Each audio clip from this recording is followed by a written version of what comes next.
Margherita is a certified fitness and martial arts trainer.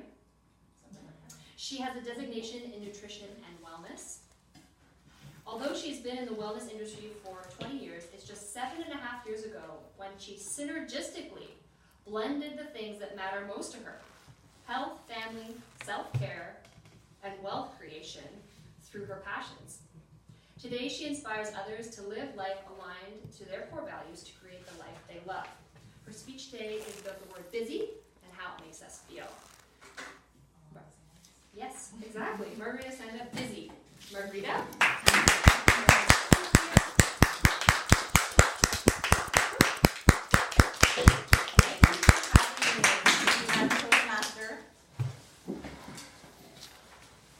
It's amazing how our topics are aligned today, and the reason I chose the topic of busy is because I haven't been here for the last few weeks because I've been busy. So busy is an adjective. It can stand for being very active, or also uses the word as busiest or busier, or not being used in a leisurely way as well when you're super busy and you have too much to do on your plate. How many times do we bump into a friend at the mall, or perhaps at the grocery store, or for me, when I bump into parents at the schoolyard and I say, "How are you doing?" And they also often say, "Been doing great, doing good, been busy," right? It's just one of those things we hear often. So this message, the message of how our society has glorified the word busy as a badge of honor and of precedence, has really made me think over the last few weeks, because I have been feeling busy over the last few weeks and using that word a lot. And it started to make me feel uptight and overwhelmed and not in alignment with how I want to live my life. Hence why I haven't been here the last few weeks, which I did not like to miss either, our regular Monday morning or afternoon sessions. So that's kind of, in full disclosure, how I've been feeling and why I chose this topic. Very aligned with productivity. So today I'm going to share with you 4 daily rituals that I have incorporated in my life in the last few weeks to get back on track and eliminate the word from busy from my life. So daily ritual number 1 was breath and breathe. So in the course of my day, when I'm working on a project or at home working on something on the computer, I could feel myself getting uptight and on edge. And I felt like I was getting to the state of busyness. So what I started to do was step away from my devices, put down the phone, step away from the computer, or close the screen, and take 3 deep breaths. So really take a deep breath in and release what didn't serve me. So let's try that all today. I'll get everyone to close their eyes. This is what I've been doing. Take a deep breath in and release. One more time, deep breath in and release. One more time, deep breath in and release. Doesn't that feel better? Right? Open your eyes. So this is what I've been doing daily, just to kind of realign myself when I felt that state of busyness enter my body. Step number 2, daily ritual number 2, is good quality sleep, similar to our topic today. This is something that has really struck me, because I often would stay up later when the kids would go to bed to do work, and I did find it was my least productive time. Least creativity would flow from my body, and it would actually not be productive at all. So what I've been doing is actually setting a bedtime timer at night on my phone.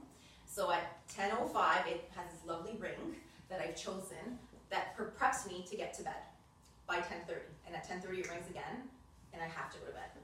It's hard to follow that phone sometimes, but I really do try to follow that, because I know that a good quality sleep is very important, because it also helps me during my day. So if I have enough nourishment and rest in my body, then I know I can function better throughout the day. And I'd be more productive and just be more creative as well. Number 3 is join the 5 a.m. club. Yes. I'm sure we could all agree that our day really starts when we wake up, right? And if we start with a good quality sleep, then we often can program ourselves to wake up a little earlier and to really start our day with some really good daily rituals. So that was one for me. And I'm sure you guys have heard of Robin Sharma, incredible author, and he has an incredible book called The 5 a.m. Club. So I took some of his tips from his book and implemented it into my life. So I wake up early at 5 a.m. and it's funny how your body starts to wake up at 5 a.m. once you start to, program your clock to wake you up at that time. And I have been waking up at 5 a.m. and what I do is take some time to read, right? So that's my rest time. And maybe have a cup of tea or coffee before the kids wake up. And then I have a lovely form that I created, and it's called my morning ritual. So it's like a journal, right? I talk about what I'm going to do in the day, what's my priority for the day, what I'm most fearful of for the day. Hence this morning, it was this right here. What I was most grateful for. And it's usually this moment, because that moment in the morning, when I fill out my journal, my morning ritual sheet, I really am grateful for that moment, because it really does remove the hustle from my day, because I have that time for myself. So, and lastly, step number 4, daily ritual number 4, is reframing your words or phrases. So what kind of message are we sending to ourselves when we talk about how crazy our day is, how hectic it is, how insane my week was? This is all what I've been feeling in the last couple of months. And you don't even have a moment to breathe using that phrase in conversation with people. It really sends crazy signals to your body and into your mind. So imagine what's happening in your brain when you're telling it how crazy it is, how insane it is, you don't have a moment to breathe. It's just the vibrations that we don't want.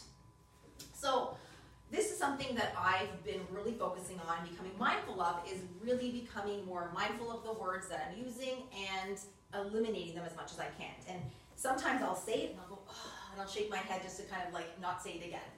And the word busy is one of them. So we really want to empower ourselves and re-energize ourselves with really great work. And instead of using those chaotic and stressful words, which really create a sort of signals of time famine in our life as opposed to time affluence, which is what we want to create, these are some of the phrases that I've used. So instead of saying I'm busy, I say I have a very active schedule.